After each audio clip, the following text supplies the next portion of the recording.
Vamos então à nossa aula de hoje, as cartas de João, aula de número 102. Nós estamos estudando, numa perspectiva interessante, essas últimas aulas, talvez as últimas 10 aulas mais ou menos, onde nós estudamos as igrejas que se tornaram da segunda ou da terceira geração da igreja. Primeira geração da igreja, daqueles que andaram com Jesus, como, por exemplo, a igreja de Corinto. Lá tinha, por exemplo, pessoas que estavam vivas ainda. Paulo fala isso na carta de 1 Coríntios, que tinham visto o próprio Jesus, né? A própria revelação de Paulo ali de Jesus, ali dentro daquela comunidade dos apóstolos, a comunhão que eles tinham juntos, as comunidades que surgiram, por exemplo, como de Antioquia e tantas outras, que eram todas com pessoas que tinham andado com Jesus. Bom, essas pessoas foram morrendo ao longo do tempo, mas seus discípulos que aprenderam com ele se tornaram as comunidades da segunda geração.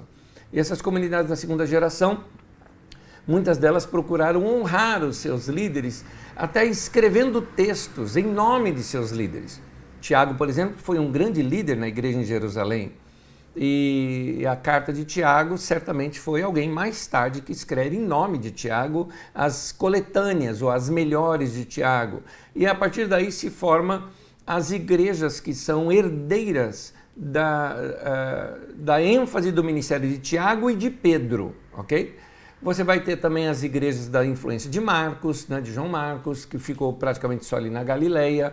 Você tem as igrejas que mantiveram uma forte ligação com o judaísmo, que foram as que vieram lá de Tiago. Você tem as igrejas paulinas, né, as herdeiras de Paulo.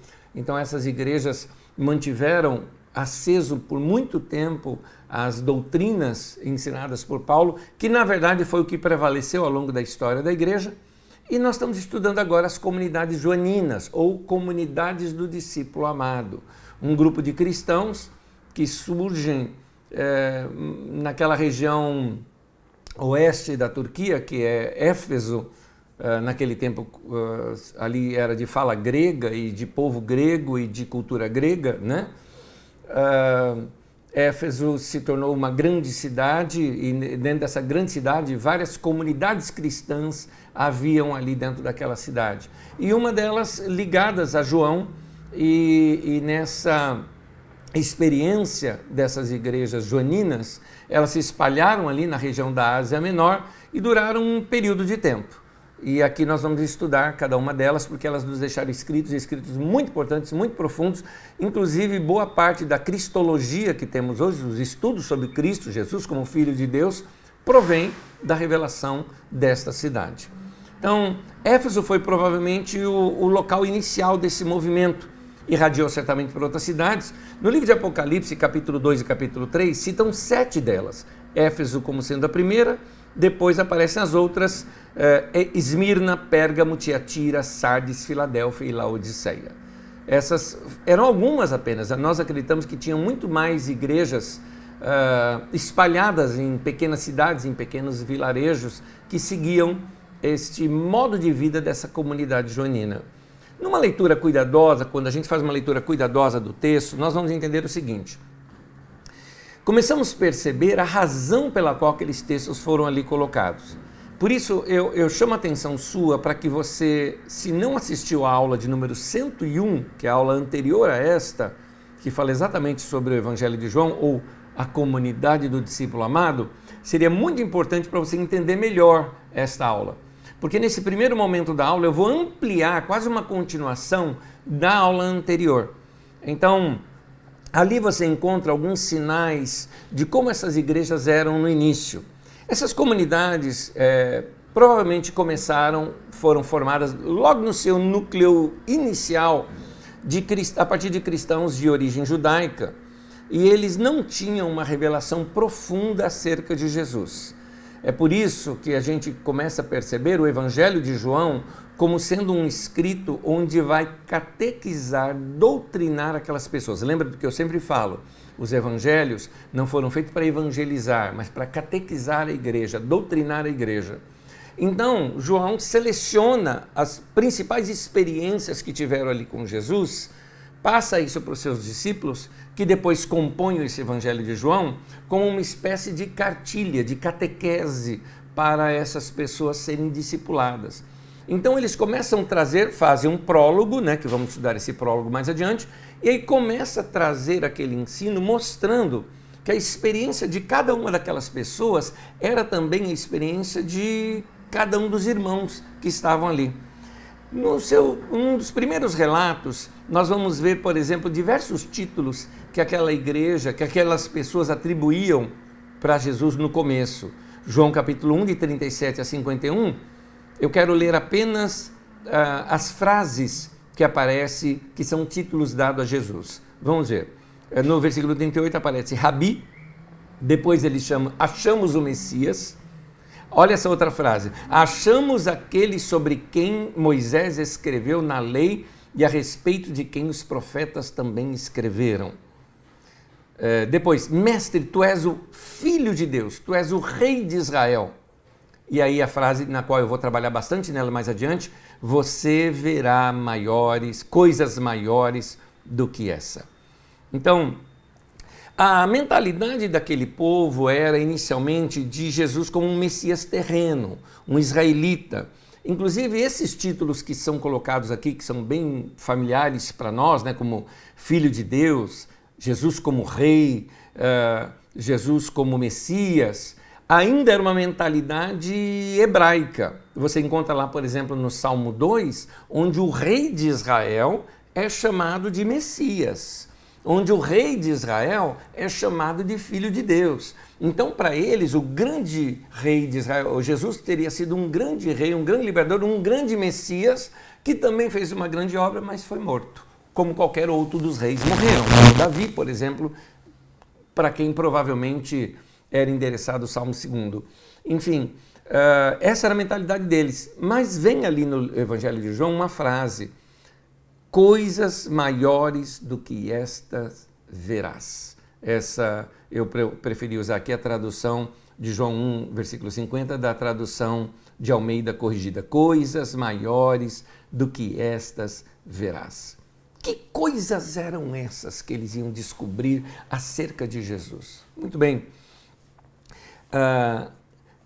O Evangelho de João começa com essas declarações de um homem chocado com Jesus ser o Messias e chama ele de Rei de Israel, não é? Mas João começa a mostrar que eles teriam uma revelação muito mais forte, que seria Jesus como o Rei dos Reis, como o Senhor dos Senhores, como o grande Rei, né?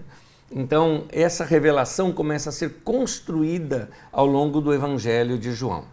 Interessante notar também que teve um outro grupo que se juntou a esse, você viu isso na aula passada, que era o grupo dos samaritanos.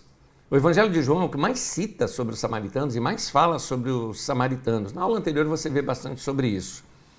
É interessante também que os olhos deles foram se abrindo para coisas maiores, porque os samaritanos tinham uma grande rejeição com relação ao templo. E eles tinham suas razões para isso. E no Evangelho mesmo de João, no capítulo 4, do 20 ao 24, é citado que naquela conversa de Jesus com a mulher samaritana, onde ela faz aquela pergunta para Jesus, afinal de contas, onde a gente deve adorar, não é? Aqui, onde foi o tabernáculo estava, ou no templo em Jerusalém, né? Qual dos dois lugares é o Monte Santo? Jesus vem mostrar que não tem montanha santa, não tem lugar santo, não existe terra santa, igual se fala hoje em dia, não existe isso na Bíblia. O que existe é que os verdadeiros adoradores adorarão o Pai em espírito e em verdade. Então vão poder adorar em todos os lugares. Muito bem, isso ampliou a mente daqueles irmãos para entenderem que o templo não era mais um local, mas o templo era uma pessoa. Porque o templo para eles era o local onde você encontrava Deus, e hoje você encontrava Deus na vida de Jesus. E aí o Evangelho de João amplia isso mais, mostrando uns gregos. Grego é um modo genérico de chamar todo estrangeiro que tem uma língua estranha, tá? Aliás, assim que a gente fala aqui também no Brasil, isso veio para nós do Brasil, veio lá do espanhol, que os espanhóis chamavam de os gringos, né? Então ficou assim para nós, né?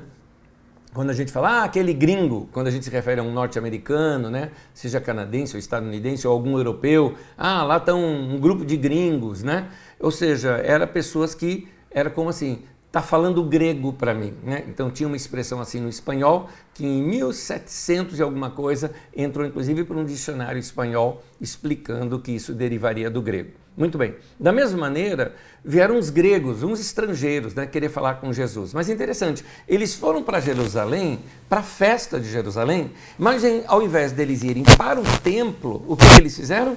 Vão se encontrar com Jesus, mostrando ali no texto que Jesus agora era esse templo, essa ligação. Se você quisesse conhecer a Deus, era Jesus que você tinha que conhecer.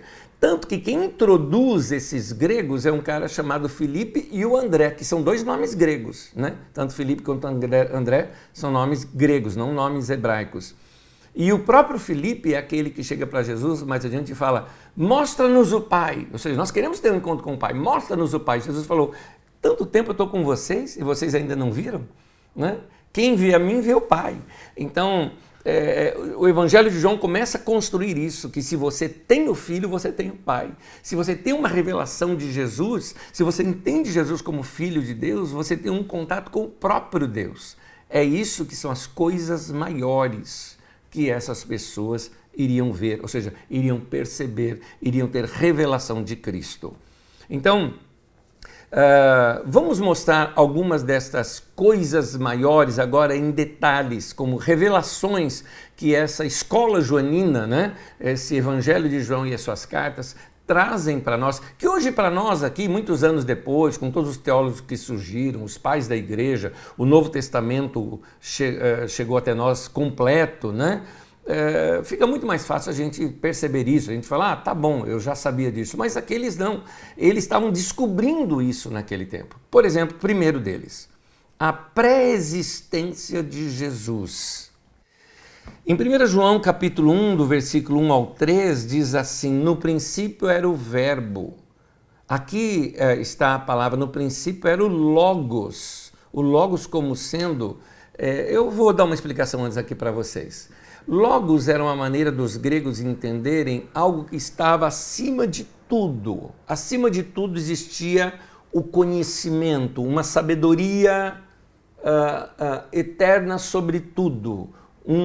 Que eles usavam a palavra, um logos. E aí João aproveita isso e diz, no princípio era o Logos, e o Logos estava com Deus e o Logos era Deus. Vamos ver de novo o texto, 1 João.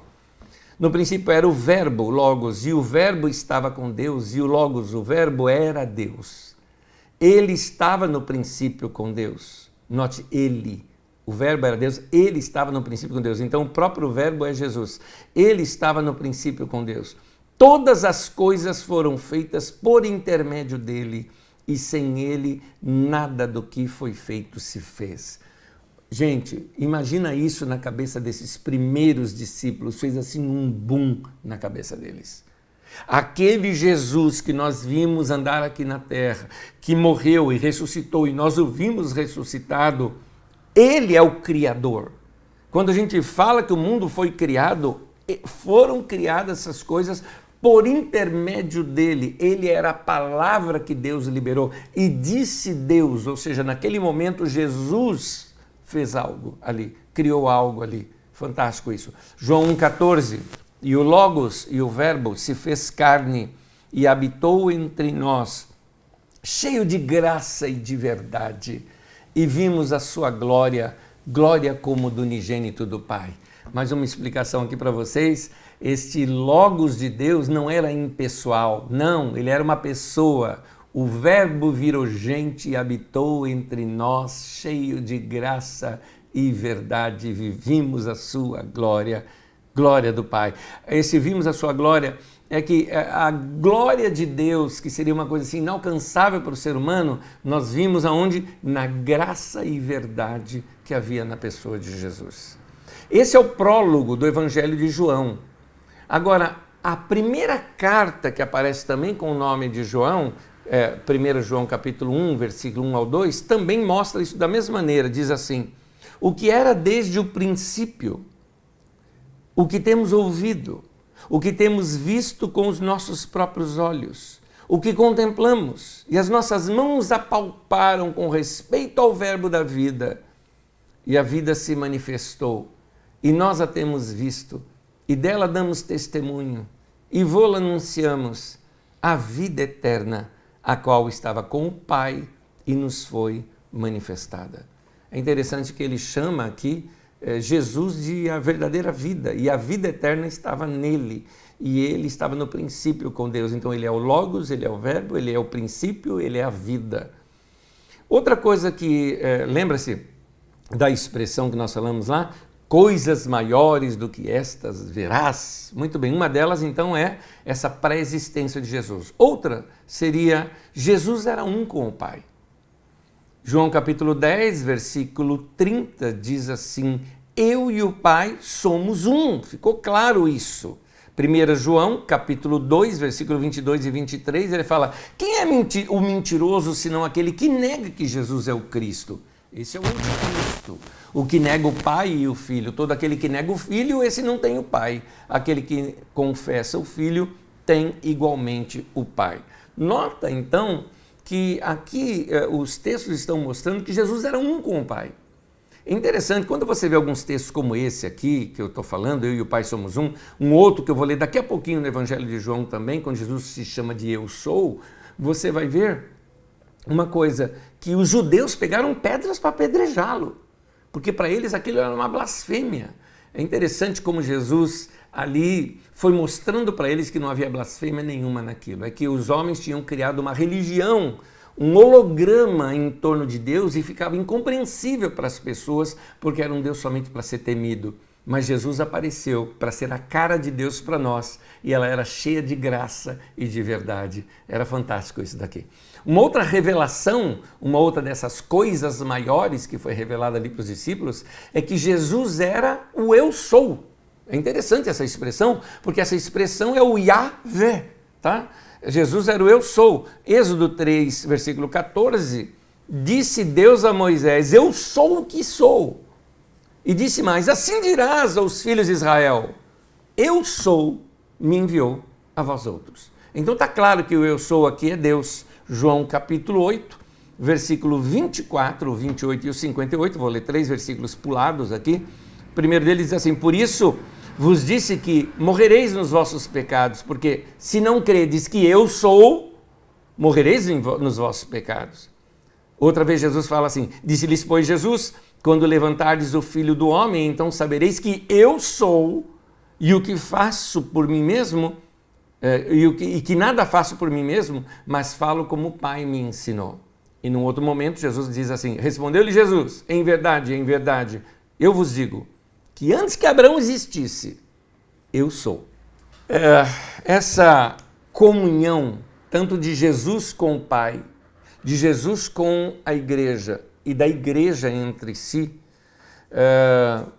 essa comunhão que se manifestava principalmente naquela igreja, que era uma igreja com diversas raízes, não é?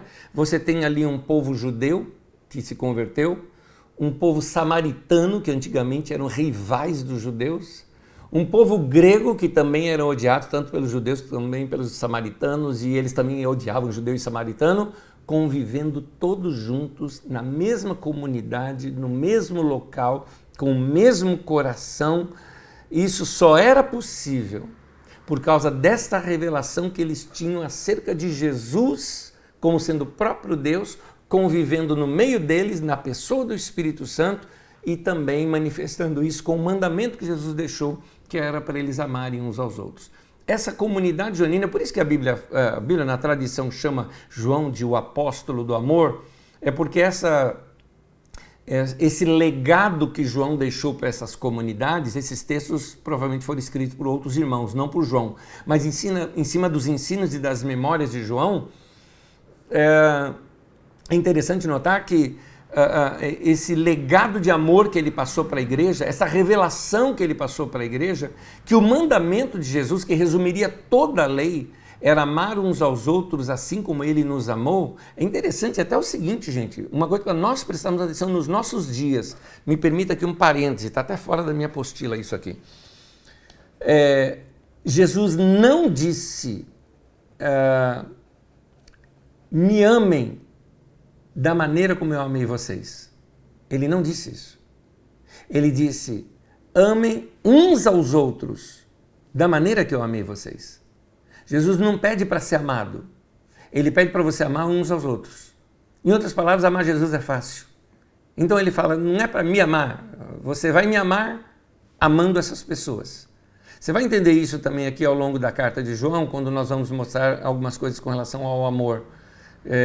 Mostrando que começou a entrar na igreja uma ideia totalmente teórica e nada prática com relação ao amor. E isso estava destruindo exatamente o fundamento desta comunidade, que era uma comunidade baseada no amor. É muito interessante isso. Vamos ver aqui as cartas.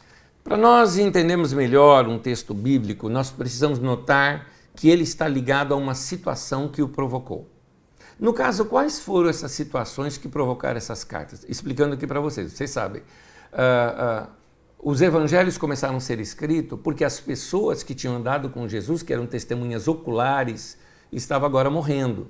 Então nós precisávamos deixar coisas escritas, e assim os irmãos ali deixaram coisas escritas para a igreja, para exatamente manter acesa aquelas memórias das pessoas que andaram com Jesus.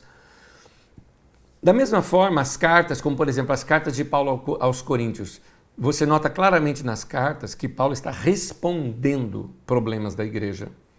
Vê primeiro aos Coríntios, ele começa assim, concernente a tal coisa, quanto a tal, quanto aos dons espirituais, com relação à ressurreição dos mortos, enfim, chegou uma carta para ele contando dos problemas e das dúvidas daquela igreja, então ele pega e escreve uma carta respondendo aquelas perguntas. Então, as cartas revelam aquilo que estava acontecendo naquele momento na igreja. Então, nós vamos, para a gente entender um pouquinho essas cartas de João aqui agora, nós precisamos trocar um pouquinho essas cartas de ordem. Pela seguinte questão. Primeiro, a ordem dos livros que estão tanto no Antigo Testamento quanto no Novo Testamento não é uma ordem cronológica. Vocês já viram isso aqui ao longo de todo o Didaquê. E também o Evangelho de João e as 3 cartas de João, vamos colocar as 3 cartas no caso, elas também não têm aqui uma ordem cronológica como está no texto das Escrituras Sagradas. 1 João vem primeiro porque ela é maior. 2 João vem antes de 3 João, porque de fato em 3 João ele fala que já tinha escrito uma carta, então aquela carta supõe ser a 2 João. Então é por isso que é colocado dessa maneira. Então a ordem das cartas seria o seguinte. Bom, primeiro, o Evangelho de João veio, passaram-se uns 10 anos mais ou menos. O Apocalipse é escrito nesse tempo, mas o Apocalipse não entrou muito em circulação no meio das igrejas, tá? O Apocalipse entra em circulação no meio da igreja muitos anos depois. Mas o Evangelho de João sim, o Evangelho de João sim foi escrito logo ali no início dos anos 90, ele vem com uma força muito grande e é tudo o que esses irmãos sabiam de Jesus era pelo testemunho de João, que deve ter morrido lá pelo ano 98 ou 99 mais ou menos, e pelo Evangelho escrito com ele ainda presente, no qual ele testificava de que tudo aquilo era verdade, que ele tinha visto e presenciado tudo aquilo. Então, você tem no Evangelho de João o livro, a doutrina dessa comunidade. Lembrando que eles não tinham acesso aos outros evangelhos, como nós temos hoje. Mateus, Marcos e Lucas, esses evangelhos estavam circulando nas suas comunidades. O evangelho de Mateus estava circulando nas comunidades lá de Tiago. O evangelho de Marcos, naquelas comunidades marcanas e algumas também ali muito próximas da região da Galileia e de outros pedaços ali da Palestina. E também em Roma. O Evangelho de Lucas nas comunidades paulinas, mas nas comunidades joaninas era só o Evangelho de João. Então, a verdade para eles era daquele Evangelho. Ok, vamos continuar pensando assim. Aí, começa a ter 10 anos mais ou menos depois, lá no início dos anos 100, cento e pouco, começa a ter alguns problemas no meio da igreja. E nesses problemas que surgiram no meio da igreja, se escrevem as cartas. Então é escrita a carta de 2 João, uma carta pequena, direcionada a uma igreja, Então, João está em Éfeso, escreve para uma das igrejas, aquela carta vai para aquela igreja, talvez no mesmo courrier, né, que talvez fosse o Demétrio, ele leva uma carta para um outro irmão, que é a terceira carta de João, e depois, alguns anos depois, surge 1 João como um compêndio, como uma pregação, como uma homília. Alguns chegam até a separar essa carta de João como sendo duas cartas que juntaram em uma só. E realmente dá essa impressão ali no texto. Foram cartas circulares, para circular entre todas essas igrejas, relembrando os ensinos lá de João e combatendo, solidificando os resultados dos problemas que ocorreram na igreja, que aconteceu uma divisão, inclusive, muito forte dentro das comunidades joaninas. Para explicar isso, é a nossa aula de hoje. Vamos lá. João, que era talvez o líder mais antigo desta comunidade, João o presbítero, tá? É interessante notar, eu tenho um livro aqui que foi escrito no ano 300 e pouco. E esse historiador, Eusébio de Cesareia, ele disse que existiam dois homens com o nome de João lá em Éfeso. Tanto que no tempo dele, ele conta isso, que ele falou, nos nossos dias, no tempo dele, existem dois túmulos que são atribuídos ao apóstolo João. Na verdade, um é o apóstolo João, o outro é o ancião João. Tá? Então esse ancião escreve ali de Éfeso a carta para outra comunidade e essas cartas começam a circular entre outras comunidades também e finalmente, depois de abordar os temas do conflito, vem a carta de 1 João. Vamos aqui começar a trazer um pouquinho o que seriam esses conflitos internos dessas comunidades joaninas. É interessante, o Evangelho de João mostra alguns conflitos externos que essa igreja tinha. Essa igreja tinha conflitos externos com os judeus, por exemplo, porque eles eram expulsos da sinagoga, conflitos externos com o mundo, não é? Que era um sistema anti-Deus que estava pressionando a igreja.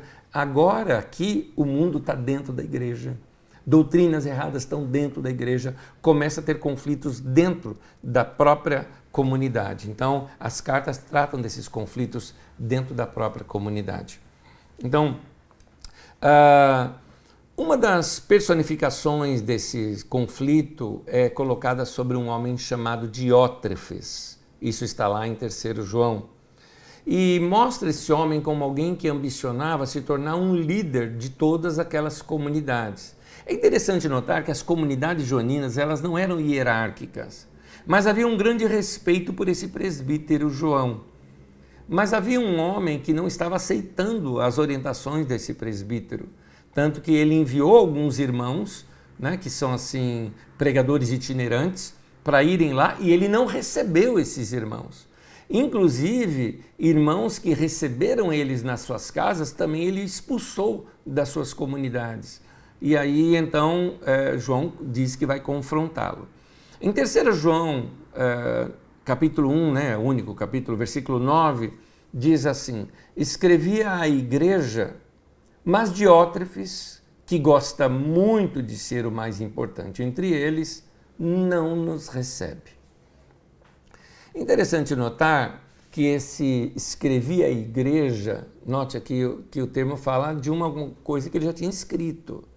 Então isso se refere à segunda carta de João, que a segunda carta de João ela é direcionada, enquanto essa terceira é direcionada para o Gaio, né, falando acerca desse Diótrefes, na segunda carta de João, ela é direcionada à senhora eleita. Essa senhora eleita é uma maneira de se chamar a igreja, tá? E é interessante notar que no versículo 13 daquela segunda carta de João, ele fala, os filhos de sua irmã eleita também vos saúdam. Eu acho interessante esse modo como igreja, dentro das comunidades joaninas, elas eram femininas. Sempre a ideia da igreja é uma personagem feminina. Isso revela muito de como dentro dessas comunidades elas eram mais igualitárias, sem o machismo que às vezes a gente encontra em algumas outras situações ou alguns outros escritos, até mesmo no Novo Testamento. Então, é interessante isso aqui.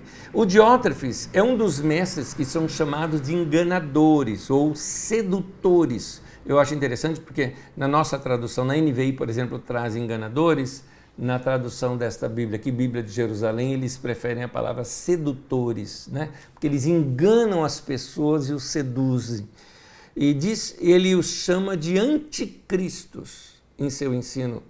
E diz que eles eram assim porque eles não reconheciam Jesus como o Messias encarnado. Isso está em 2 João, no capítulo 1, né, que é o único capítulo, versículo 7, diz assim: de fato, muitos enganadores, né, ou muitos sedutores têm saído pelo mundo, os quais não confessam que Jesus veio em corpo.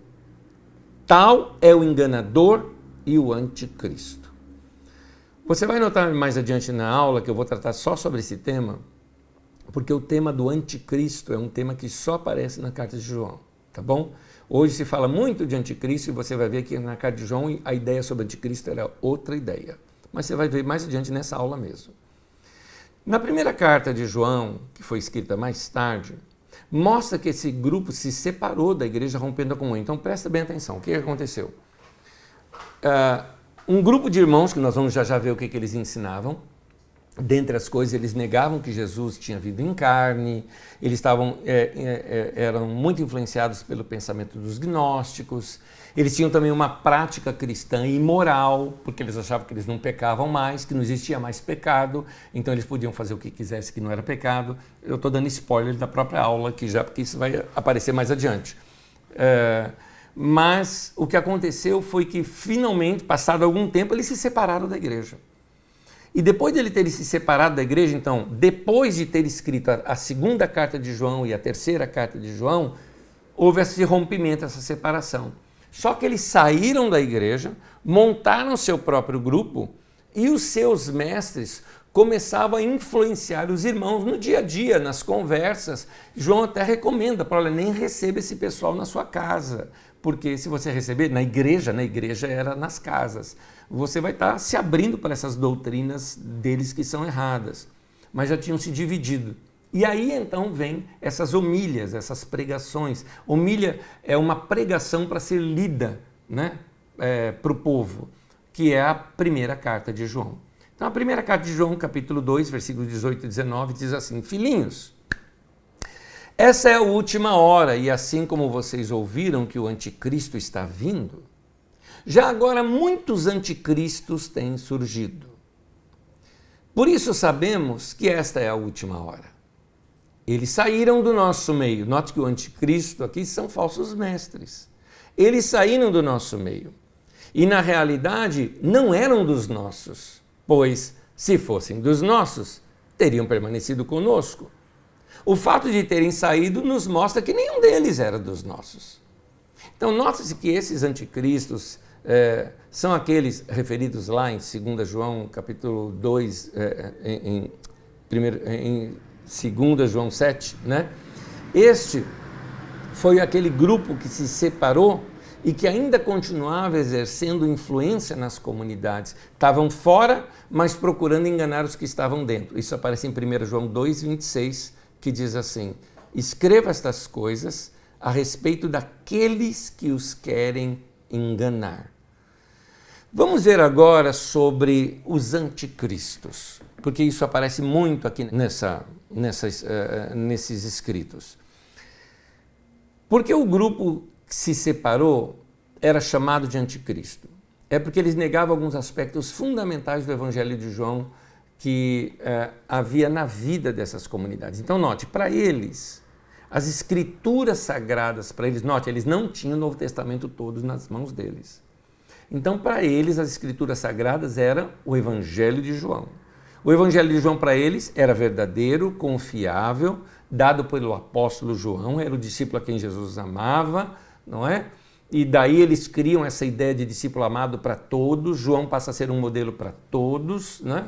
Então toda a vida da comunidade era em torno do Evangelho de João. Agora chegam esses mestres indo além do que está escrito no Evangelho de João. Por isso que ele fala para não ir além dessa doutrina. Doutrina é ensino, né? O didaquê deles. Então, para não ir além do didaquê deles. Era isso que ele vai falar mais adiante aqui no texto que nós vamos ler ainda. Então, eu quero mostrar aqui para vocês 4 aspectos que esses falsos mestres tinham de diferenças doutrinárias radicais contra o que havia no Evangelho de João. Ou seja, o Evangelho de João apresentava de uma maneira e eles eram contrários. Os 4 principais, porque tinham mais coisas, mas 4 aspectos principais. O primeiro é um aspecto chamado assim cristológico. Vocês vão me desculpar essas palavras um pouco mais teológicas, mas eu sempre explico junto o que ela significa. Referente a Jesus como Messias. Havia uma confusão aqui com relação a isso. Porque eles estavam influenciados pela mentalidade grega. E na mentalidade grega, a matéria, principalmente nas ideias de Platão, a matéria ela era algo essencialmente do mal. Esse era o pensamento grego. Então, a divindade, o divino, Deus, né, e qualquer coisa divina não poderia estar encarnado. Não dava para assumir uma forma humana. Isso contradizia claramente o prólogo do Evangelho de João, que nós já lemos aqui, foram os primeiros textos que nós lemos. No princípio era o Verbo estava com Deus, e o Verbo era Deus. Mais adiante, no versículo 14, e o Verbo se fez carne e habitou entre nós, cheio de graça e verdade, e vimos a sua glória. É interessante. No prólogo de 1 João, então, é muito mais forte isso, porque ele fala o seguinte, olha, ele foi visto, ele foi escutado, ele foi contemplado, ele foi tocado. Ele fala aqui dos sentidos físicos aguçados, né? Nós tocamos nele. Como assim? O João tocou nele, outros irmãos que estavam vivos e que caminharam entre nós, tocaram em Jesus, andaram com Jesus, viram Jesus, ouviram Jesus. Como assim? Que ele não era palpável, né? Pregavam como se ele fosse uma aparição, né? Ou algo parecido. Então, eles não conseguiam acreditar que a divindade tinha se encarnado. Então, o Verbo encarnado era uma daquelas, lembra que eu falei lá no começo? Coisas maiores que vocês verão. Aquele Jesus que vocês caminharam, que vocês viram, que vocês ouviram, é muito mais do que vocês caminharam, viram, ouviram e tocaram. Tanto que no livro do Apocalipse, quando ali o profeta, que ali é um profeta, né? Ele tem uma visão de Jesus ressuscitado, ele cai em terra e ele não reconhece Jesus, porque ali estava o Cristo glorificado, era o Rei dos Reis e Senhor dos Senhores. É isso que ele está dizendo, coisas maiores vocês vão ver. Um segundo aspecto é o chamado aspecto ético, e esse aqui vai bater até o final da nossa aula algumas coisas. Aqui está referindo-se à maneira como devem viver os seguidores de Jesus. Olha só que doutrina tinha entrado através desses mestres. O gnosticismo, ele pensa que o que importa é o que você conhece, é o seu conhecimento racional sobre Deus. E estes homens entendiam da seguinte maneira, que uma vez que eu recebi a gnose é a palavra conhecimento, que eu tive revelação, conhecimentos profundos. Quanto mais conhecimento profundo eu tenho, mais eu me purifico e então eu não tenho mais pecado. Aliás, o pecado não é mais pecado para mim, o pecado já não mais me afeta. Mas isso não significava que eles viviam em santidade. O que significava é que eles achavam que eles estavam livres do pecado, que eles não tinham pecado, que eles não cometiam pecado. Então, os caras tinham relações sexuais com mulheres da igreja, eles faziam, pintavam e bordavam, alguns deles até foram acusados de interesses de dinheiro, e eles faziam tudo isso, mas não era pecado, porque eles estavam acima de tudo isso. Entenderam? Na doutrina deles, Jesus já levou todos os pecados e com o conhecimento que eles receberam de Jesus agora, eles estavam também acima do pecado. Portanto, eles podiam fazer qualquer coisa que não era pecado. Então, eles viviam essa vida imoral justificada pela sua teologia. Em um segundo aspecto também aqui desse aspecto ético, eles não se preocupavam em traduzir todo aquele conhecimento que eles tinham em ações que demonstrassem amor aos irmãos. Então são duas coisas aqui. Uma que eles se julgavam acima do pecado e outra também que eles assim... Eles consideravam, por exemplo, vamos lá, como o cristianismo nasceu do judaísmo, a prática de boas obras, que era uma prática muito forte dentro do judaísmo, continuou muito claro dentro do cristianismo. Sim, é para fazer isso estava certo. Mas eles querendo romper com tudo, não, esse negócio de boas obras, não tem que fazer boas obras coisa nenhuma. Mais ou menos assim, tem alguém lá passando necessidade, problema dele com Deus, sabe assim, não, aqui é meritocracia, se o cara não tem mérito, que ele se dane, não é? O cara está pedindo esmola na rua, é porque não estudou, é porque Deus está castigando, né? Por que eu vou pegar o meu dinheiro e dar para ele? Os homens pensavam dessa maneira. Isso vai diretamente contra os ensinos de João, porque aqui mostra uma igreja que era totalmente baseada nas relações de amor. Eu vou ler um trecho de 1 João capítulo 2, versículo 3 ao 6. Diz assim, olha só, sabemos que o conhecemos, note a palavra conhecemos, palavra gnose. Sabemos que temos conhecimento, que os caras falavam, né? Nós temos o conhecimento, então nós não precisamos praticar ou obedecer mandamento nenhum. Não é isso, ele fala, sabemos que o conhecemos se obedecemos os seus mandamentos. Aquele que diz, ele está acusando os falsos mestres, eu o conheço, mas não obedece aos seus mandamentos, é mentiroso e a verdade não está nele. Mas se alguém obedece à sua palavra, lembrando que a palavra que eles tinham é os ensinos de Jesus no Evangelho de João, nele verdadeiramente o amor de Deus está aperfeiçoado. Desta forma, sabemos que estamos nele, em Jesus. Aquele que afirma que permanece nele deve andar como ele andou. Vou repetir. Aquele que afirma que permanece nele, que habita nele, que está incluso em Jesus, deve andar como ele andou. Deixa eu te falar aqui, pelo contexto, dá para a gente pegar qual era o ensino desses falsos mestres. O ensino desses falsos mestres é que eles agora tiveram uma revelação que eles habitavam em Jesus. Interessante, isso tem bastante no Evangelho de João, né? Então, eles habitavam em Jesus, afinal, são corpo de Cristo, eles estão dentro de Cristo, eles são parte do próprio Cristo. Veja bem, está tudo certo isso, mas olha a prática deles. Bom, o pecado não pode atingir Cristo. Se eu estou em Cristo, o pecado não me atinge. Então, tudo que eu fizer não é pecado. Esse era o pensamento deles. E João está dizendo, de jeito nenhum, porque quem diz que o conhece tem que andar como ele andou. Aquele que afirma que está nele também tem que andar como ele andou. E Jesus andou em santidade. Jesus não sabe que ficou pecando por aí, não é? Então, eu vou ler um trecho, faço questão de ler, está na sua apostila. Vou ler o trecho. Aliás, coloque de novo o link da apostila aqui para quem não baixou. Vou ler o trecho aqui para vocês.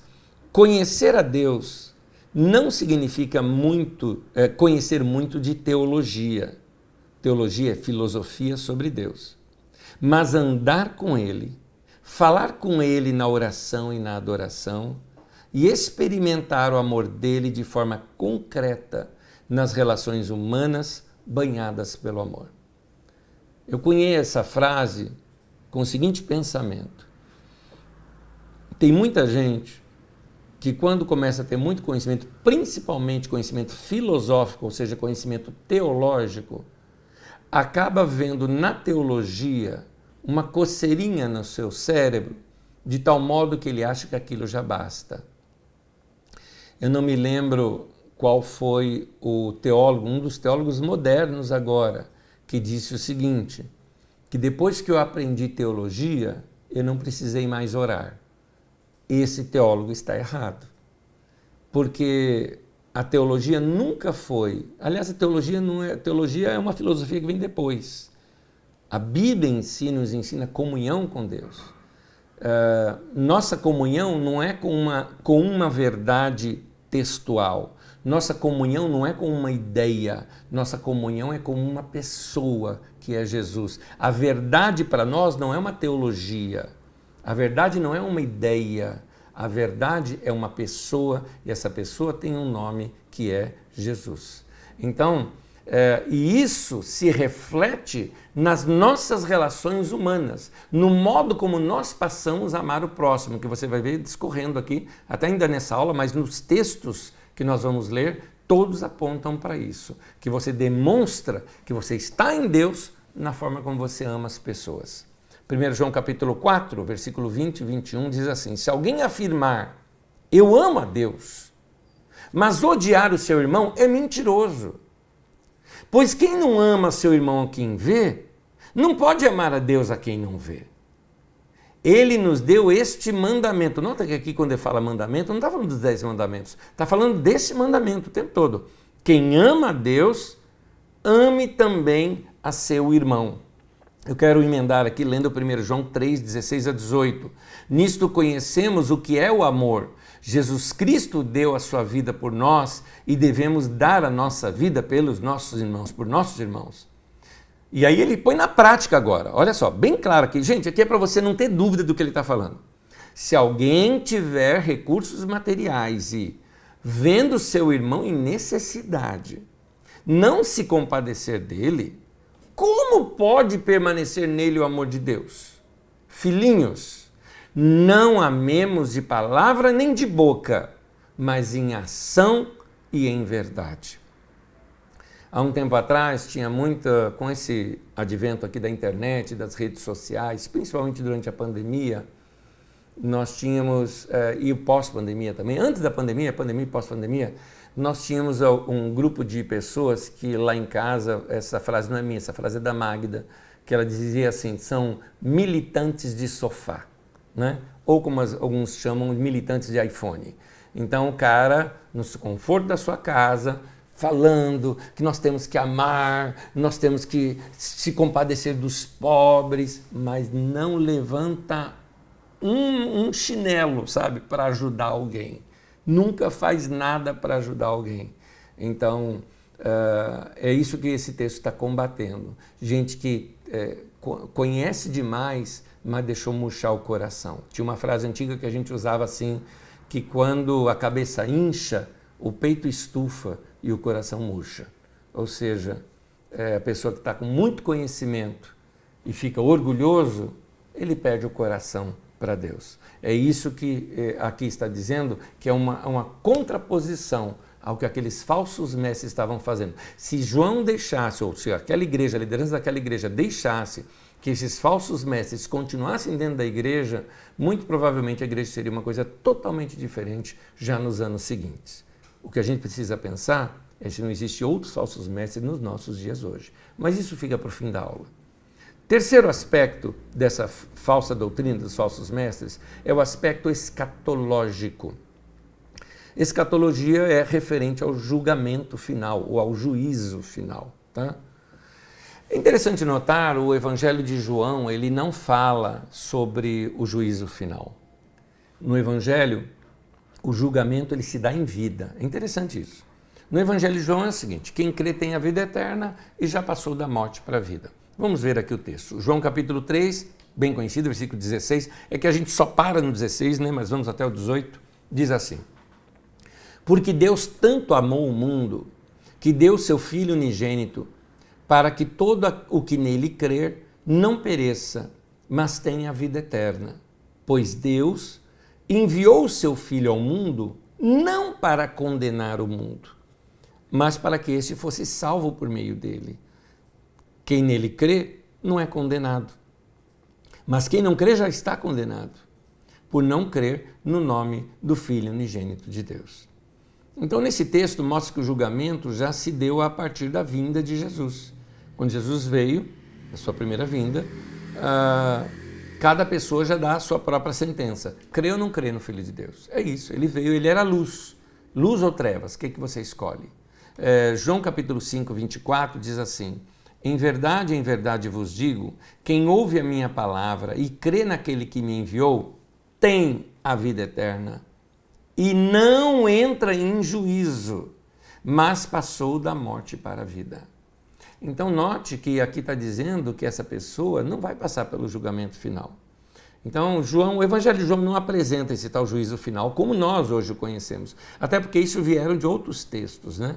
Quem fala muito sobre o juízo final, por exemplo, é o Evangelho de Mateus. Já no texto de 1 João, que é muito mais tarde do que esse Evangelho de João, talvez uns 25 anos depois, provavelmente, estou aqui chutando um número, tá? Aproximado, 25 a 30 anos depois, já recebeu influência do Evangelho de Mateus e começa a ter o pensamento de juízo final. Na primeira carta fala claramente de uma vinda de Jesus, diante da qual os que permanecem com Jesus se sentirão seguros e confiantes e não serão envergonhados no julgamento. 1 João capítulo 2, versículo 28, diz assim: filhinhos, agora permaneçam nele, para que quando ele se manifestar tenhamos confiança e não sejamos envergonhados dele na sua vinda.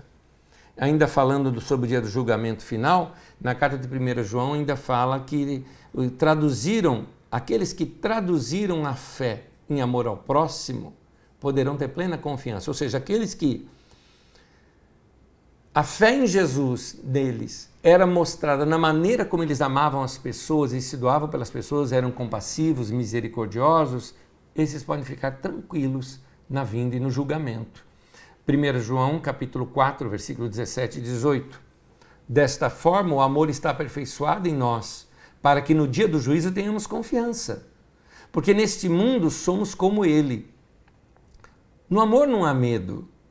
Ao contrário, o perfeito amor expulsa o medo, porque o medo supõe castigo.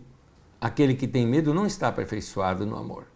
Então, João aqui mostra que a gente não precisava ter medo. Eu não preciso ter medo do juízo. Tem gente que fala, o juízo final, quando eu estiver diante de Deus, eu não vou ter medo, eu estou fazendo o que ele me mandou, eu estou amando as pessoas. Não é isso que diz lá no Evangelho de Mateus? Que vão chegar no juízo diante dele naquele dia, e ele vai separar as ovelhas dos bodes, lembra disso? Né?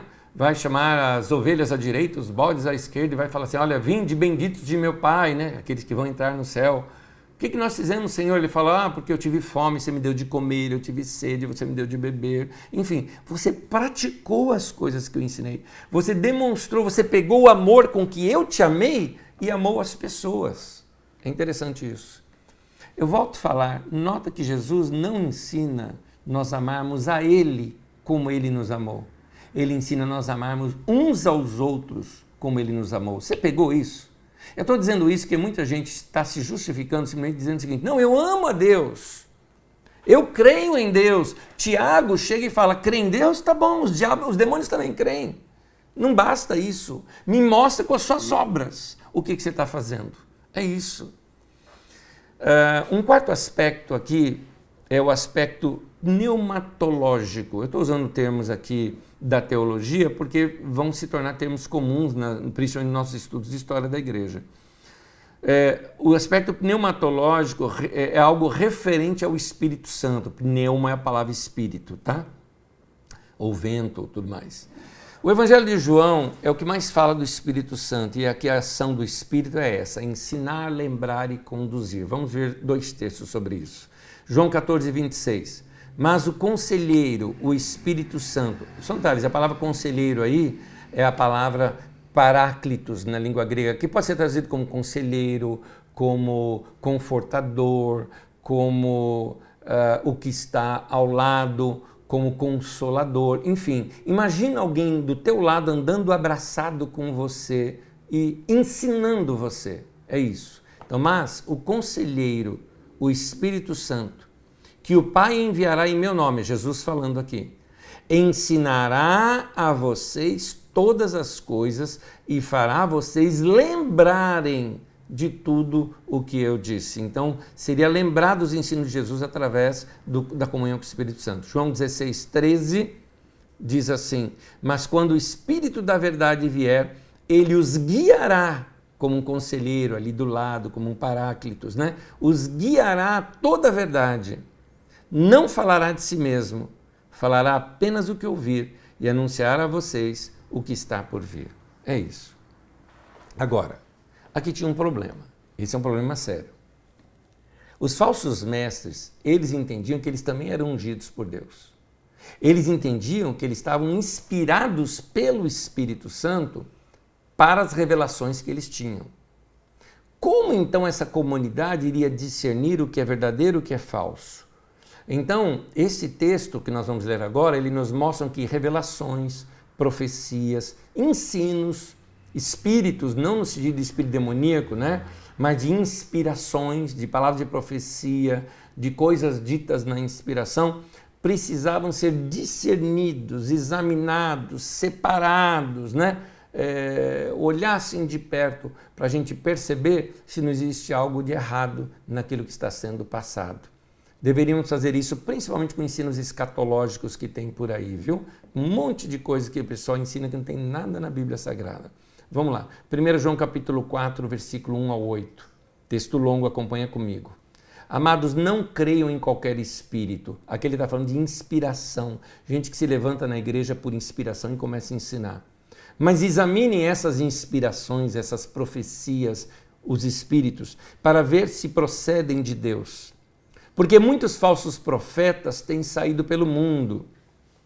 Vocês podem reconhecer o Espírito de Deus deste modo. Todo espírito que confessa que Jesus Cristo veio em carne procede de Deus. Mas todo espírito que não confessa Jesus não procede de Deus. Deixa eu explicar esse trecho aqui para vocês, que eu acho que é importante, porque esse texto se refere a uma situação daquela igreja, daquele momento, daqueles ensinamentos. Hoje em dia, até ateu acredita que Jesus era um ser humano que andou aqui entre nós, né? O Jesus histórico, como eles falam, né? Até ateu declara isso. O ateu não crê que aquele Jesus histórico é Deus ou filho de Deus, ele não crê na divindade de Jesus, mas que ele crê que existiu um Jesus histórico, até ateu crê nisso hoje, porque as provas históricas são imensas sobre isso. É um assunto sem discussão, que não era sem discussão naquele tempo. Naquele tempo era, assim, uma problemática, porque não haviam as validações históricas que nós temos hoje. Apesar de eles estarem muito mais perto do fato, eles não têm essas validações históricas. Hoje, por exemplo, a gente pode ler uma carta de um governador provincial romano escrevendo para César, contando sobre um tal de Jesus, o Nazareno. Então, eles não tinham acesso a esses textos naquele tempo, textos que nós temos acesso hoje. Mas é interessante. Agora, veja bem, o que ele está dizendo é o seguinte: não pode ser o Espírito de Deus dizer uma coisa dessa, porque o Espírito de Deus é o Espírito da verdade. E aí ele está argumentando, né? Ele está argumentando em nome do próprio João. João andou com Jesus, tocou em Jesus, viu Jesus e falou com Jesus. Ele até falou, ele tocou em Jesus. Como pode alguém dizer que Jesus não apareceu? Então isso daí não é de Deus. Então aqui é um assunto específico daquela igreja. Eu estou dizendo isso porque tem gente, eu já vi gente pegando uma pessoa que estava endemoniada e dizendo, confessa que Jesus veio em carne, né? Como se isso fosse determinar se a pessoa estava mesmo endemoniada ou não estava endemoniada. Gente, não é aqui o que o texto está dizendo, por favor. Mas vamos voltar aqui.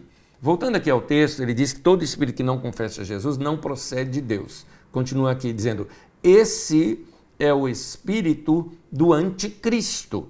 Note essa palavra anticristo, nós vamos trabalhar bastante nela. Acerca do qual vocês ouviram que está vindo, esse espírito do anticristo, né? E agora já está no mundo. Tá aí. Então o anticristo está vindo e já está no mundo.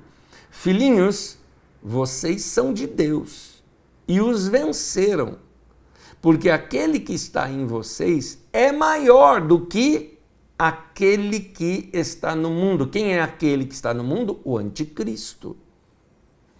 Eles, esses falsos mestres, vêm do mundo. Por isso, o que falam procede do mundo. E o mundo os ouve. Nós falamos sobre o mundo na última aula, mas eu vou repetir daqui a pouquinho, explicando melhor. Nós viemos de Deus, e todo aquele que conhece a Deus nos ouve. Mas quem não vem de Deus não nos ouve. Dessa forma, reconhecemos o espírito da verdade e o espírito do erro.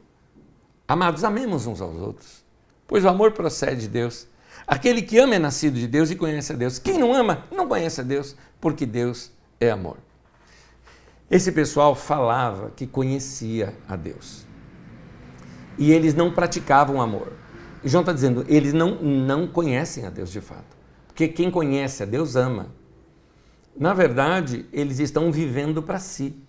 Eles vivem para si, eles são perniciosos, eles vão ensinar nas casas, pegam amizade com as mulheres, com viúvas, com mulheres, às vezes, quem sabe até casadas, não sei, e têm relações com elas. Eles pegam dinheiro do povo, eles ficam prometendo que eles vão, porque muitos desses...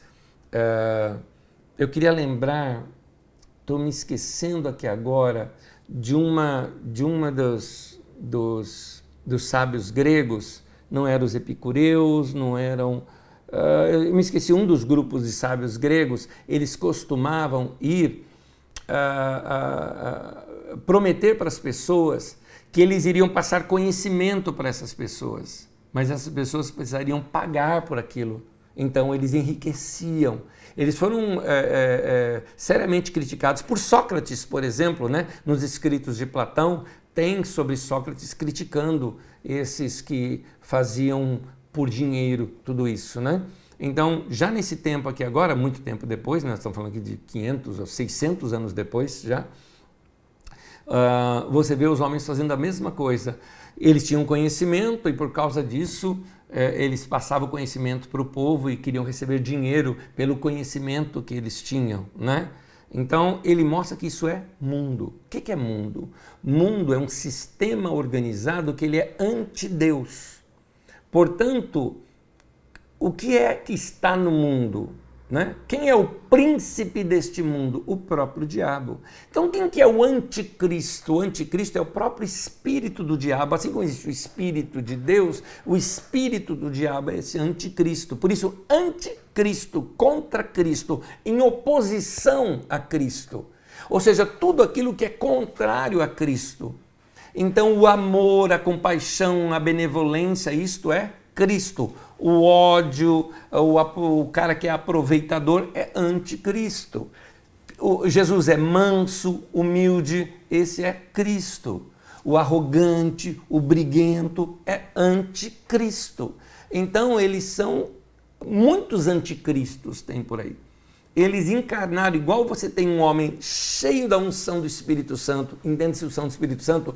Cheio de santidade, fala de Deus, você aperta o cara, sai Deus ali. Você conversa com o cara, ele passa coisa de Deus, vive para Deus. Da mesma forma, existem os anticristos, gente que está abraçado com o mundo, abraçado com o hedonismo, com prazer, vivem para satisfazer a sua própria carne, como você vai ver aqui nas leituras finais dessa aula, escritas até por outros, né? Nós vamos ver as cartas de Timóteo, de Tiago, de Judas, de 2 Pedro, ali tem tudo isso sobre os falsos líderes e mostra bem essa característica anticristo que eles têm. Continuando aqui, a grande questão aqui que João então traz o ensino para aqueles irmãos é para eles se lembrarem daquele ensino que tem lá. Permaneça em Jesus, permaneça na verdade. Ou seja, quando Jesus ensinou, permanecer em mim e eu permanecerei em vós. Lembra que Jesus ensinou isso? Jesus também disse que quem permanece em mim, eu sou a videira verdadeira, né?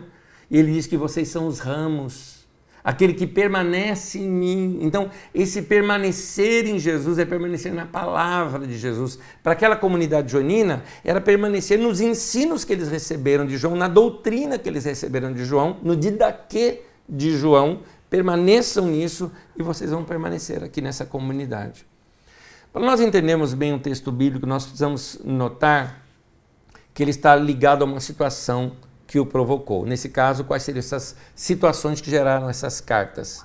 Então, foi isso que nós fizemos aqui, analisamos como essas cartas foram produzidas e trazidas aqui para nós. Muito bem. Uma das coisas que aqui ensina é que o que se opunha a tudo isso era esse anticristo, esse espírito do anticristo. Essa palavra só aparece aqui nas cartas de João e trata-se de algo que é radicalmente contrário a Cristo e a seu projeto. Isso transparece claramente aqui nesse ensino, nessa doutrina, nesse didaquê. 2 João, capítulo 1, versículos 7 ao 11. De fato, muitos enganadores, ou como diz na Bíblia de Jerusalém, muitos sedutores têm saído pelo mundo, os quais não confessam que Jesus Cristo veio em corpo. Tal é o enganador, o sedutor, o anticristo. Tenham cuidado para que vocês não destruam o fruto do nosso trabalho antes sejam recompensados plenamente. Todo aquele que não permanece no ensino de Cristo, mas vai além dele, não tem Deus. Quem permanece no ensino do Pai, e também tem o Pai e também o Filho. Se alguém chegar a vocês e não trouxer esse ensino, não o recebam em casa, nem o saúdem, pois quem o saúda torna-se participante de suas obras malignas. Gente, explicando o texto, bom, primeiro, permanecer no ensino é permanecer no a palavra didaquê ali, tá? Permanecer no didaquê, permanecer na doutrina. Aqui se refere a permanecer naquilo que aquela comunidade tinha aprendido do apóstolo João. Aquela era a doutrina para eles, principalmente a doutrina da encarnação de Cristo. Não receber em casa significava não receber nas reuniões da igreja, porque a reunião da igreja era feita nos lares. E saudá-los não é cumprimentar a pessoa, não é que não pode cumprimentar a pessoa, você tem que ser mal educado. Não, não era isso. Saudar é dar a eles uma palavra de saudação. Você vê lá em Atos 13:15, por exemplo, Paulo chega e Barnabé chega numa sinagoga e o pessoal fala, se os irmãos têm alguma palavra, alguma exortação, podem falar. E Paulo prega para os caras. Então aqui era dar oportunidade para eles ensinarem. João está dizendo, não dá mais oportunidade para esse pessoal não, tá bom? Se eles não os deixe nas casas de vocês, porque esses caras aí, desculpa o termo que eu vou usar, mas esses caras aí ficam atrás das mulheres, é isso que eles fazem, e tem mais. Eles querem seu dinheiro e tem mais. Esse pessoal aqui, se você der oportunidade, eles vão embutir esse ensino na cabeça dos outros também e vão acabar com a igreja. É isso que está ensinando, tá? Então, a expressão sedutor ou enganador nos lembra também alguns textos de Apocalipse, que são textos originários dessa comunidade. Olha, Apocalipse 12:9. O grande dragão foi lançado fora. Ele é a antiga serpente chamada Diabo ou Satanás, que engana, a outra tradução diz que seduz o mundo todo. Ele e os seus anjos foram lançados à terra. É interessante notar que aqui o texto mostra o diabo como sendo aquele lançado na terra e os seus enganadores estão seduzindo toda a terra.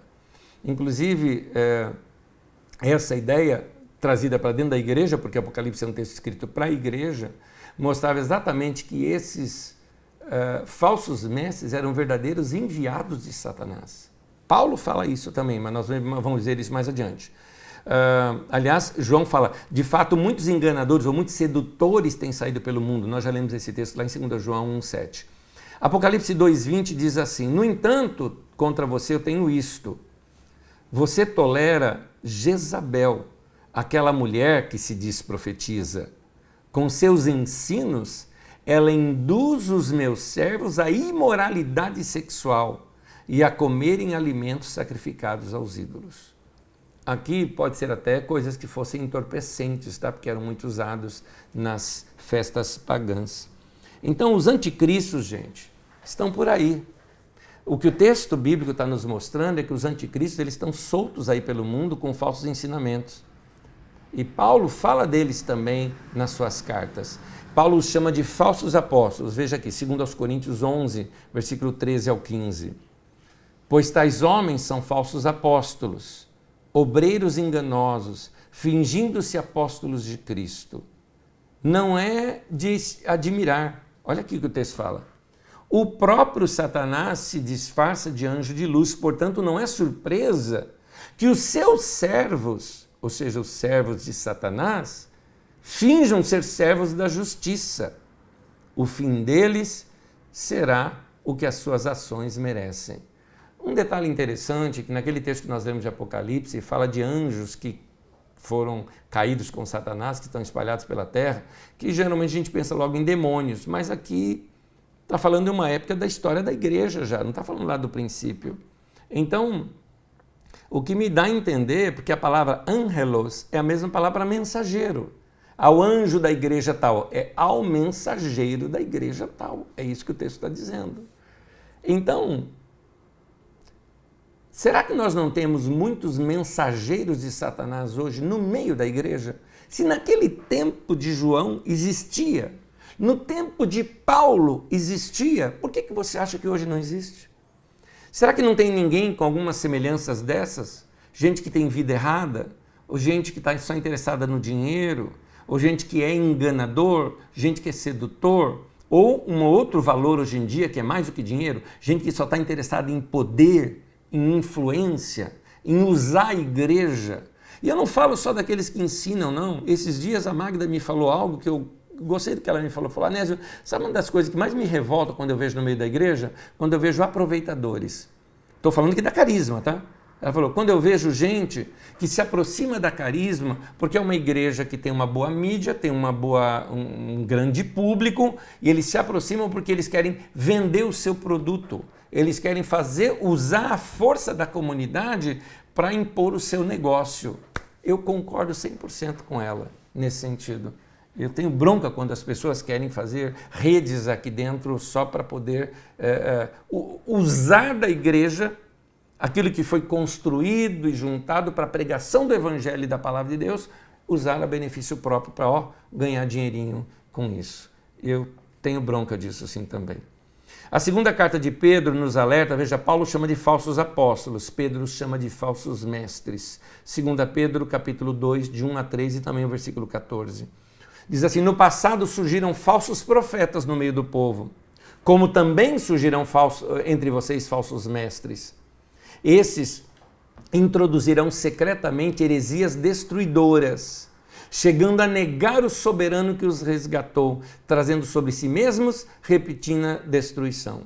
Muitos seguirão os caminhos vergonhosos destes homens, e por causa deles será difamado o caminho da verdade. Em sua cobiça, tais mestres os explorarão com histórias que inventaram, ou seja, milagres que eles inventaram, tá? Há muito tempo a sua condenação paira sobre eles e a sua destruição não tarda.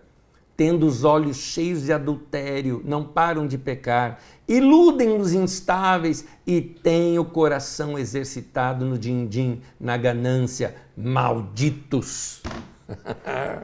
Esse daqui era nordestino. Meu Deus, quanta verdade aqui, quanta coisa. E aqui eu acho interessante o fato dele dizer que por causa deles será difamado o caminho da verdade. Nota que em Atos dizia que a igreja caía na graça de todo o povo, caía na simpatia de todo o povo, todo mundo elogiava a igreja por causa do jeito que a igreja vivia. Mas esses homens ensinando a igreja a ser um bando de espertalhão, façam com que o mundo fale mal da igreja. Para mim é o que está acontecendo na igreja no Brasil exatamente nesse tempo. Segunda carta de Timóteo nos mostra várias deformidades de caráter desses falsos líderes. 2 Timóteo 3, de 1 a 9, diz assim, saiba disto, nos últimos dias sobrevirão tempos terríveis. Os homens serão egoístas, avarentos, presunçosos, arrogantes, blasfemos, desobedientes aos pais, ingratos, ímpios, sem amor pela família, irreconciliáveis, caluniadores, sem domínio próprio, cruéis, inimigos do bem, traidores, precipitados, soberbos, mais amantes dos prazeres do que amigos de Deus, tendo aparência de piedade, mas negando o seu poder. Afaste-se também destes. São esses os que se introduzem pelas casas, lembra que a igreja que se introduz pelas casas é penetrar no meio da igreja, porque a igreja se reúne em casas, e conquistam mulheres instáveis, sobrecarregadas de pecados, as quais se deixam levar por toda espécie de desejos. Elas sempre estão aprendendo, mas jamais conseguem chegar ao conhecimento da verdade. Como Janes e Jambres se opuseram a Moisés, esses também resistem à verdade. A mente deles é depravada, são reprovados na fé. Não irão longe, porém, não passarão. Como no caso daqueles, a sua insensatez se tornará evidente a todos. E a carta de Judas, finalmente, nos alerta para relembrarmos o que foi dito pelos apóstolos. Judas capítulo 1, versículo 17 ao 25. Todavia, amados, lembrem-se do que foi predito pelos apóstolos de nosso Senhor Jesus Cristo. Eles diziam a vocês, note aqui, os apóstolos já tinham morrido, né? Então ele está falando, eles diziam a vocês, nos últimos tempos haverá zombadores que seguirão seus próprios desejos ímpios. Esses são os que causam divisões entre vocês. os quais seguem a tendência da sua própria alma e não têm o Espírito. Edifique-se, porém, amados, na santíssima fé que vocês têm, orando no Espírito Santo. Mantenham-se no amor de Deus, enquanto esperam que a misericórdia do Senhor Jesus Cristo os leve para a vida eterna. Tenham compaixão daqueles que duvidam. A outros, salvem, arrebatando-os do fogo. A outros, ainda, mostrem misericórdia com temor, odiando até a roupa contaminada pela carne. Aquele que é poderoso para impedi-los de cair e para apresentá-los diante da sua glória sem mácula e com grande alegria, ao único Deus, o nosso Salvador, sejam glória, majestade, poder e autoridade, mediante Jesus Cristo, nosso Senhor, antes de todos os tempos, agora e para todo sempre. Amém. Essa é a aula 102, as cartas de João.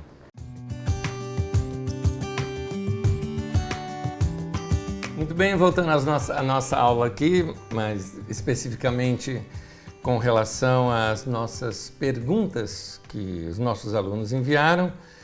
Estamos acompanhando algumas delas aqui. Aliás, deixa-me mandar aqui um abraço. Acabei de ler aqui.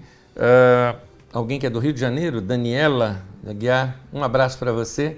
Assisto cultos, amo demais. Obrigado, bem-vinda aqui no nosso meio também. Bem-vinda ao frio de São Paulo, que não passa pela internet. Mas vamos lá, vamos estudar aqui agora em cima das perguntas que os alunos fizeram.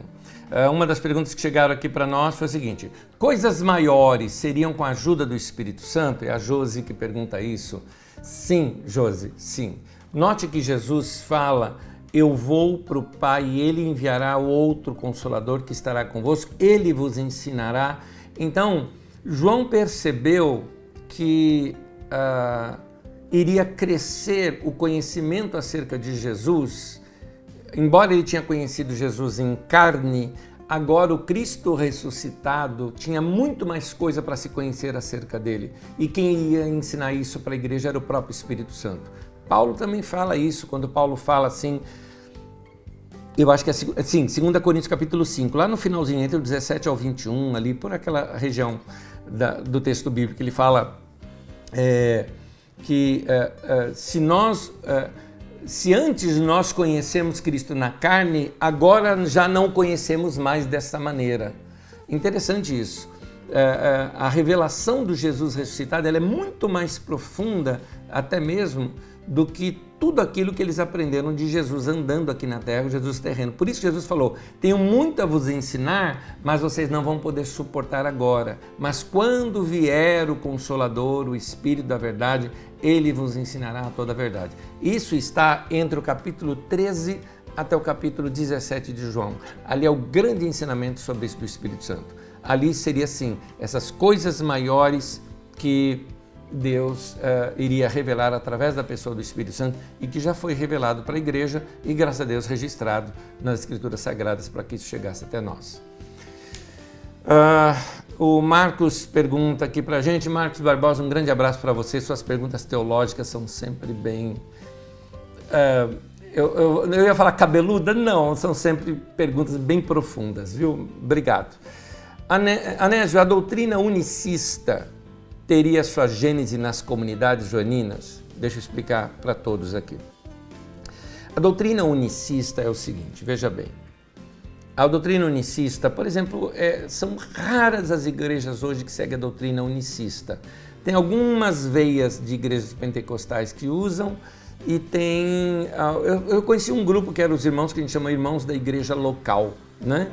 Eles não usam nome, eles se dizem que são herdeiros dos ensinos de Watchman Nee, mas na verdade eles seguem Witness Lee, né? E alguns outros. Aqui em São Paulo já se dividiram em dois grupos também, mas eram irmãos muito queridos, tá? Jogo aqui para vocês que os que eu conheci eram de excelente caráter. Mas eles acreditam nessa doutrina unicista, que eles creem o seguinte, que cada época da história, Deus, sendo um só, se manifestou de formas diferentes. Então, o Deus Criador, depois Deus vem na terra, na pessoa de Jesus, o Filho, e depois ele desce na pessoa do Espírito Santo. Então, são três, e nós estamos então na era do Espírito Santo. Deus, nesse caso, seria o Espírito Santo. A igreja passou a entender isso de uma outra maneira. A igreja passou a entender que é uma trindade, que os três são um e o um são três. A doutrina da Trindade é uma doutrina que ela surge no meio da igreja após o Novo Testamento, baseada no Novo Testamento. O Novo Testamento, de fato, não fala abertamente, claramente sobre a Trindade. Anésio, mas não diz para batizar em nome do Pai, do Filho e do Espírito Santo? Sim, mas eu não acho que ali está o conceito da Trindade, mas simplesmente de uma fórmula batismal. O conceito da Trindade, profundo como existe, ele foi construído logo no início da igreja, né? Dos pais da igreja ali. Mas até o século III, o século IV já era completamente aceito em toda a igreja. A minha questão é o seguinte: nós temos quase 2000 anos de igreja. Nós temos muitos mestres da igreja, excelentes teólogos, que se debruçaram nos textos bíblicos. E todos esses estão de acordo com o pensamento da doutrina da Trindade. São pouquíssimos os que discordam da doutrina da Trindade. Pouquíssimos. Não cabe a mim dizer aqui que tem uma revelação que em 2000 anos de igreja ninguém teve, só eu que tive. Não, eu discordo disso. Então, nesse sentido, eu prefiro pensar como os irmãos sempre pensaram, em que o Pai, o Filho e o Espírito são um só. Alguém fala, mas como pode ser isso? Bom, água. H e O. É assim que eu bebo água? Entende? Então, H, 2 de H, 2 de hidrogênio e 1 de oxigênio. Não, está tudo junto. O Anésio aqui. Paulo diz que eu sou espírito, alma e corpo. Não são três? Mas se não é um só aqui? Então, da mesma forma, nós temos alguns símbolos que podem mostrar isso. Então, nós temos algumas figuras que podem mostrar isso, igual os três lados de um triângulo, por exemplo. Então, Jesus diz muito claro isso quando fala do amor, o Pai ama o Filho, né? Aquela maneira ele fala, eu e o Pai somos um. Então, ele vai mostrando essa unicidade, essa unidade entre eles, né? Já essa doutrina da unicidade aponta como se Deus tivesse trabalhado em três períodos diferentes da história. Acho que consegui explicar. Mas a sua pergunta é se ela teria sua gênese nas comunidades joaninas. Eu acredito que não, porque o Evangelho de João talvez seja o evangelho que menos dê a entender isso. Porque o tempo todo no Evangelho de João está mostrando o Espírito Santo, está mostrando Deus Pai, tem o Pai como Filho e fala do Espírito Santo. Então, o que mais fala das três pessoas da Trindade, eu acho que são as cartas joaninas e o Evangelho de João, complementando isso, dando base para tudo isso. Uma outra pergunta aqui também, porque o meu caso aqui, gente, é que tem pastores me assistindo, e esses camaradas fazem umas perguntas difíceis. Olha aqui, agora é o Jairo. Jairo, abraço para você, querido. O Jairo Barbosa manda assim, boa pergunta sua. Por que anticristo e não anti-Jesus Cristo? Boa pergunta, eu te explico. Na verdade, quando a Bíblia diz que os gnósticos não acreditavam que Jesus Cristo, note que é Jesus Cristo veio em carne, não diz que eles não acreditavam que Jesus veio em carne, tá? Tem um detalhezinho aqui. É muito provável que eles acreditavam sim que houve Jesus de Nazaré, Jesus o Nazareno, mas não o Cristo. Para eles o Cristo era uma entidade divina, o próprio Deus. Então como o próprio Deus poderia estar na pessoa de um homem? Essa era a questão. Então Jesus Cristo, sabe que Cristo não é o sobrenome de Jesus, né? Cristo é a palavra grega para Messias, que é a palavra hebraica, ok? Então, Jesus o Messias, Jesus o Cristo. Só que a ideia de Cristo aumentou com os ensinos de Paulo, com a revelação da igreja, com a descida do Espírito Santo. Eles começaram a compreender mais ainda esse aspecto de Cristo, como sendo a própria pessoa divina do próprio Jesus. que hoje está ampliado pelos ensinos de Paulo, porque para Paulo, Cristo hoje, Jesus é o cabeça e Cristo, e o corpo é a igreja, e essa é a nova criatura chamada Cristo, da qual Jesus é o cabeça e a igreja é o corpo, por isso que a igreja é corpo de Cristo, é isso. Então essa pessoa, essa nova criação de Deus, essa nova criatura de Deus que é Cristo, estar ali personificado em Jesus, é isso que eles não acreditavam. Então eles eram anticristo, não anti-Jesus, né? Então por isso não se fala anti-Jesus Cristo, né? Então eles eram anticristos, é isso. Então há uma diferença aí do homem terreno e da revelação da divindade revelada no próprio Jesus. É isso. Tá bom, gente? Aqui estão todas as perguntas. Eu acredito que não tem mais nenhuma, não chegou mais nenhuma aqui para mim. Grande abraço a todos vocês, irmãos e irmãs. Meu conselho, releiam esses textos bíblicos, estudem esses textos da Palavra de Deus. E na próxima terça-feira eu recomendo a vocês que vocês corram, porque o texto é longo para terça-feira que vem, que vocês estudem o livro de Hebreus. Então, no livro de Hebreus será talvez uma das nossas últimas aulas de estudos aqui, de livros da Bíblia Sagrada. Mais adiante eu mostro para vocês como nós vamos prosseguir com outras aulas, com outra maneira da gente trabalhar aqui a nossa doutrina, né? Que é a palavra de Didaquê. Bem-vindo ao Didaquê, Deus abençoe você. Na próxima terça a gente continua, vamos estudar o livro de Hebreus. Deus abençoe.